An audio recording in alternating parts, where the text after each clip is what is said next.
नमस्कार, मेरो नाम नवीन चौहान। तपाईँहरू हेर्दै हुनुहुन्छ, सुन्दै हुनुहुन्छ रेडियो खामसाया। म चाहिँ उनको स्वीटर चलचित्रको लेखक तथा निर्देशक हो। एकदमै धेरै माया पाएका छौँ। यो उत्तराखण्ड देहरादुनमा पनि हामी चलिरहेको छ। आएर फिल्म हेरिदिनु होला र रेडियो खामसाया पनि सुनिरहनु होला है। नमस्ते, म आरजे सबैको। आज हामी रेडियो घामछायाबाट पेसिफिक मल आएका छौँ। हाम्रो लागि एकदमै खुसीको क्षण। उनको स्वेटर मुभी जति माया नेपालमा पाएको थियो त्यति नै माया इन्डियामा पनि पाएको छ। नेपाली भाषा र संस्कृतिको जगेर्ना गर्नु हामीसँग एउटा दायित्व हो र यही दायित्वलाई माया गर्दै इन्डियामा बस्ने सबै नेपाली दाजुभाइ दिदीबहिनीहरूले उनको स्वेटर मुभीलाई त्यति नै माया दिनुभएको छ र डाइरेक्टर हामी माझ उपस्थित हुनुहुन्छ नवीन चौहान। नवीनजी, अब हजुरको अगाडि के प्रश्न राख्न चाहन्छु भने उनको स्वेटर मुभी होइन सबैले धेरै माया दिनुभएको छ।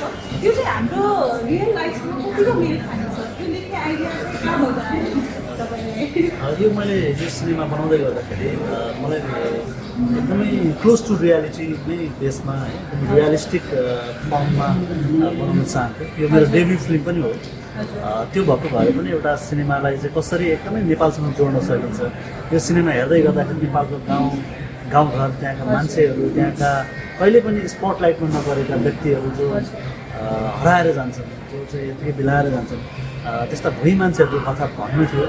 त्यो भएर चाहिँ यो सिनेमा गर्नुपर्छ जस्तो लागेर गरेँ। हजुर, सिनेमा त गर्नुभयो र त्यति नै माया पायो सिनेमाले। अनि जुन मुख्य भूमिकामा हाम्रो हिरो हिरोइनले भूमिका निर्वाह गर्नुभएको छ, मिरुना मगरलाई नै तपाईँले चुज गर्नुभएको जस्तो के हो? होइन, यसमा कस्तो छ भने इन्टरकास्ट लभ स्टोरी हो यो होइन। अनि मलाई चाहिँ कुनै भनौँ न मङ्गोलियन गर्लको खासमा आवश्यकता थियो। त्यसले गर्दाखेरि चाहिँ मिरुना मगर चाहिँ एकदमै नेपालमा अहिले चर्चित पनि हुनुहुन्छ र उहाँको काम धेरै पहिला हेरिरहेको। त्यसले गर्दाखेरि उहाँले एकदम गर्न सक्नुहुन्छ, उहाँलाई क्यारेक्टर सुट हुन्छ भने। हजुर, आगामी दिनको लागि चाहिँ के सोच्नु भएको छ? अझै यस्तै हाम्रो समुदायसँगै हाम्रो जीवनसँग जोडिएको मुभीहरू लिएर आउने प्लान गर्नुभएको छ कि के छ? डेफिनेटली अब यो पहिलो फिल्मबाटै दर्शक श्रोताहरूले धेरै मन पराइदिनु भएको छ र हामीले धेरै प्रतिक्रिया पनि पाएका छौँ कि यस्तै यस्तै राम्रो कामहरू गर्दै जानु, आफ्नो माटोको सुगन्ध फैलिने किसिमका सिनेमाहरूले अनेक यो मेरो शुभकामनाहरू पाएका छौँ।